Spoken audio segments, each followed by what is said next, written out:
Assalamualaikum warahmatullahi wabarakatuh. Kami dari Fakultas Ekonomi dan Bisnis Islam, Prodi Akuntansi Syariah. Dengan mata kuliah Fikih Muamalah dengan dosen pengampu Bapak Zulkifli SUI MSy. Materi yang akan kami sampaikan adalah ruang lingkup akad, perikatan atau perjanjian. Kami beranggota 2 orang, dengan saya sendiri, Siti Sakriyen, dan teman saya, Ratna. Stay tune ya guys. Mari kita simak.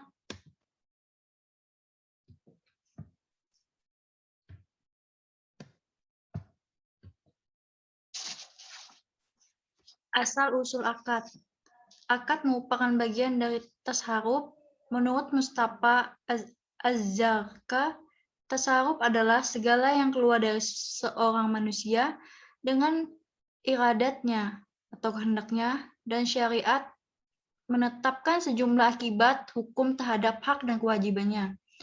Dengan demikian, pembahasan tasarruf mencangkup ucapan kali yang keluar dari diri seseorang seperti jual beli, hibah, wakaf, ikrar, dan pembuatan.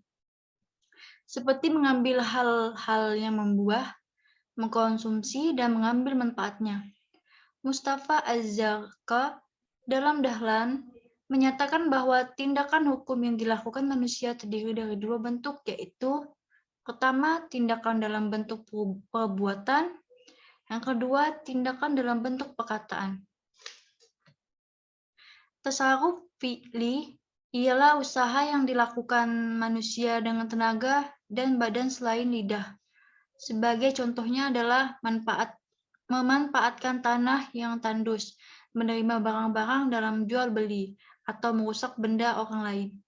Sedangkan tasarruf qauli adalah sesuatu yang keluar dari lidah manusia. Tasarruf jenis ini dapat dibagi menjadi 2 jenis, yaitu yang bersifat akad dan yang tidak bersifat akad, ghairul aqdi. Tasarruf qauli ialah sesuatu yang dibentuk dari 2 ucapan kedua belah pihak yang saling berkaitan. Sedangkan tasarruf qauli ghairu aqdi merupakan pernyataan yang melahirkan suatu hak atau mencabut suatu hak dan tidak menyatakan suatu kehendak untuk mewujudkan tuntutan hak tersebut, seperti gugatan cerai.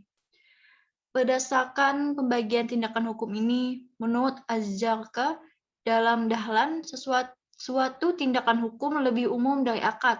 Oleh sebab itu, setiap akad dapat dikategorikan sebagai tindakan hukum dari 2 atau beberapa pihak, tapi sebaliknya, setiap tindakan hukum tidak dapat disebut sebagai akad.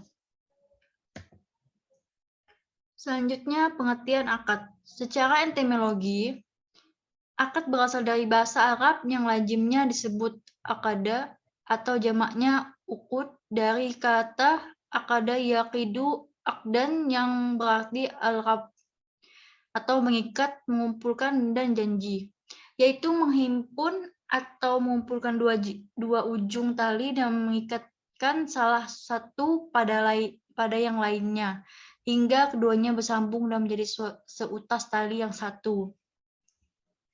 Sedangkan secara etimologi hukum Islam, akad berarti pertalian antara ijab dan qabul dengan sukarela atau ridho yang dibenarkan oleh syariat yang menimbulkan akibat hukum atau hak dan kewajiban kepada para pihak yang berakad. Wahbah Juhaili mendefinisikan akad sebagai berikut. Akad adalah pertalian antara ijab dan qabul yang dibenarkan menimbulkan akibat objeknya oleh syara yang hukum terhadap yang dimaksud ijab dalam hal ini adalah ungkapan atau pernyataan kehendak untuk melakukan suatu perikatan oleh suatu pihak. Biasanya pihak pertama, sedangkan qabul adalah ungkapan atau pernyataan yang menggambarkan kehendak pihak lainnya. Biasanya pihak kedua dengan maksud menerima, menyetujui atau menyepakati pernyataan ijab.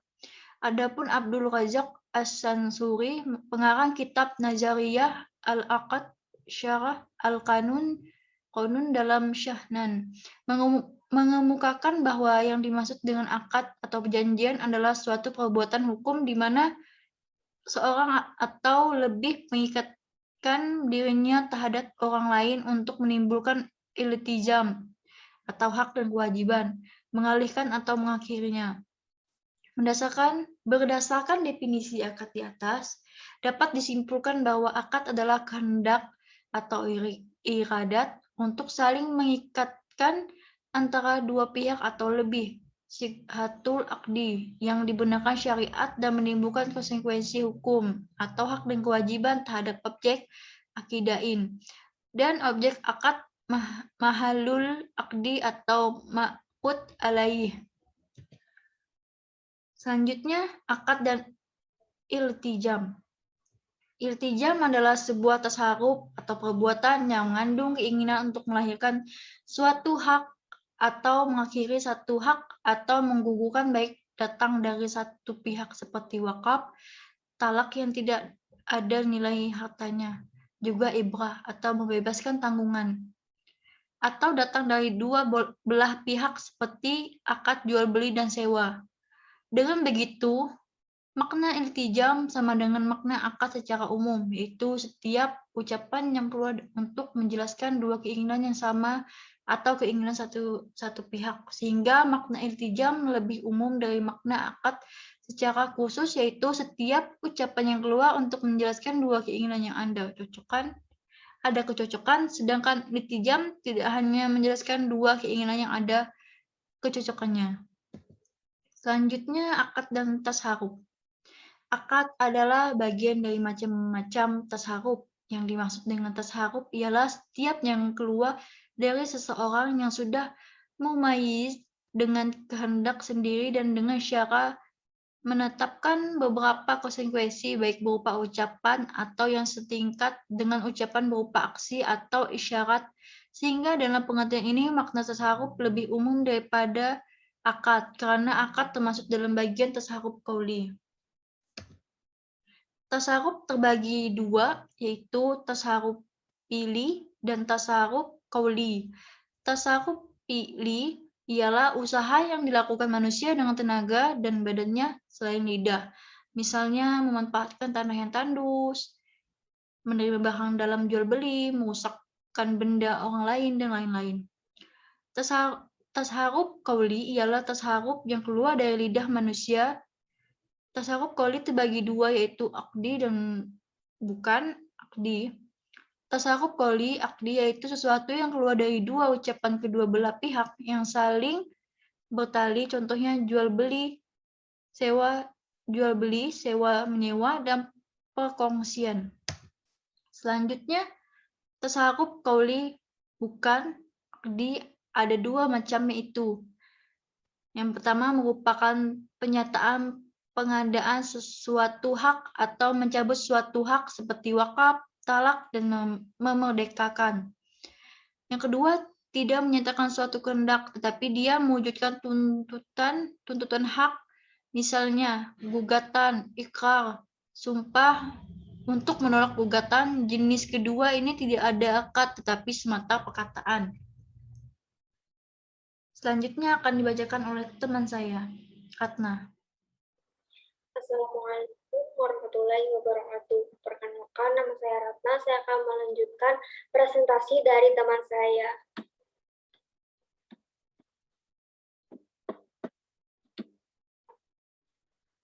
Langsung saja, rukun-rukun akad.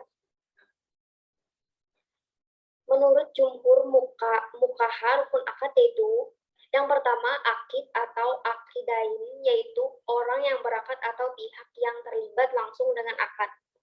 Yang kedua, mahalul akad akdi makut alat, yaitu objek akad atau sesuatu yang hendak diakadkan.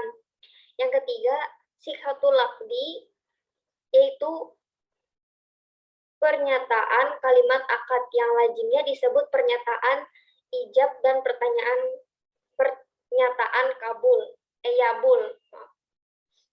Menurut fuqaha Hanafiyah, rukun akad hanya satu, yaitu sigan, akdi, atau bisa disebut dengan ijab dan qabul. Menurut mereka, akidain atau mahulal akdi makut alaih bukan merupakan suatu akad, tapi lebih tepatnya sebagai syarat akad.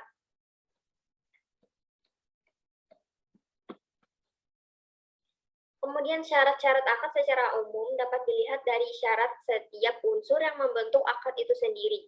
Artinya, akad berarti terdiri dari syarat al-qidain, syarat mahlul akdi, syarat manduul akdi, dan syarat syikaral akdi. Syarat-syarat akad pada unsur mukawiyamatul akdi. Yang pertama, al-akidain atau pihak yang berakad. Ijab dan kabul merupakan esensi akad, namun demikian tidak akan terpenuhi apabila tidak ada akidain atau pihak yang berakad. Yang kedua, mahalul akdi atau objek akad. Terjadinya akad karena ada objek yang terjadi, sasaran yang hendak dicapai, atau para pihak yang melalui penutupan akad.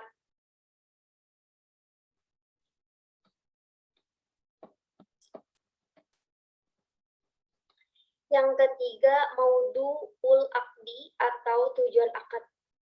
Perhatian utama dari akad adalah akibat hukum yang timbul dari akad. Kemudian yang keempat, sikhatul akdi atau bisa disebut dengan ijab dan qabul. Sikhatul abdi adalah pernyataan kehendak yang terdiri atas ijab dan qabul.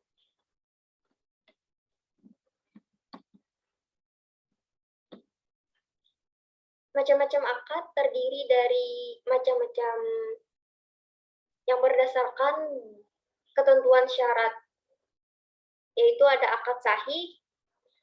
Akad sahih merupakan yang memenuhi syarat unsur dan syarat yang telah ditetapkan oleh syarah. Akad yang memenuhi rukun dan syarat maka akad tersebut masuk dalam kategori akad sahih. Kemudian yang kedua, akad gairu syahih, yaitu akad yang tidak memenuhi unsur dan syaratnya. Akad semacam ini tidak berdampak hukum atau tidak sah. Ulama Hanafiyah membedakan antara akad fasid dan akad batal, di mana ulama jamhur tidak membedakannya.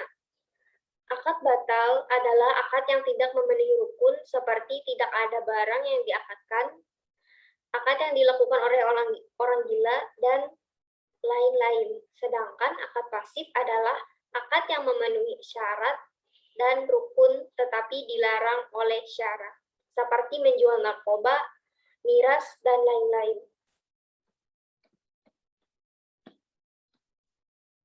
Yang kedua, macam-macam akad berdasarkan penamaannya. Yang pertama, akad yang sudah diberikan oleh syara, seperti menjual, belikan, hibah, gadai, dan lain sebagainya. Yang kedua, akad yang belum dinamai oleh syara, tetapi disesuaikan dengan perkembangan zaman. Yang ketiga, macam-macam akad berdasarkan zatnya. Yang pertama, benda yang berwujud atau bisa disebut dengan al-ain, yaitu benda yang dapat dipegang oleh indera kita, seperti sepeda, uang, rumah, dan lain sebagainya. Yang kedua, benda tidak berwujud atau ghair al-ain, yaitu benda yang tidak dapat diindra dengan indera kita, namun manfaatnya dapat kita rasakan seperti informasi, lensi, dan lain sebagainya. Akad dan konsekuensi hukumnya. Konsekuensi hukum dari suatu akad adalah yaitu terjadinya perpindahan hak dan kewajiban dari para pihak atau timbal balik. Yang kedua, terjadinya perpindahan kepemilikan dari satu pihak kepada pihak lain. Yang ketiga, berubahnya status hukum atau dari haram menjadi halal.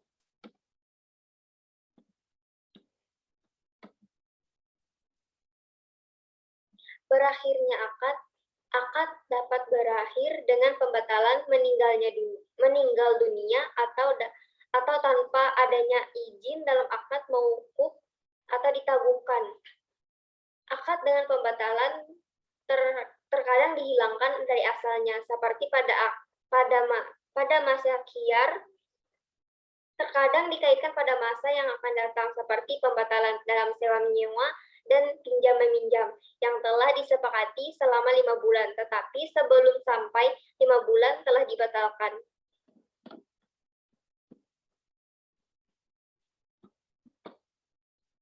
Kemudian para ulama fikih menyatakan bahwa akad dapat berakhir apabila yang pertama berakhirnya pada masa berlaku akad itu apabila akad itu mempunyai tenggang waktu. Yang kedua, dibatalkan oleh pihak-pihak yang berakad apabila akad itu sifatnya tidak mengikat.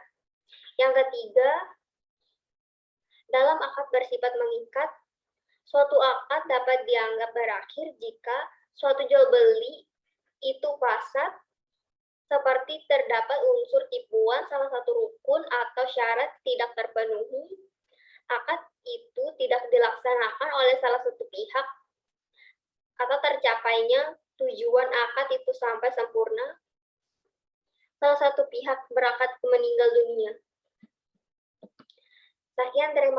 Sekian terima kasih yang dapat saya sampaikan. Wassalamualaikum warahmatullahi wabarakatuh.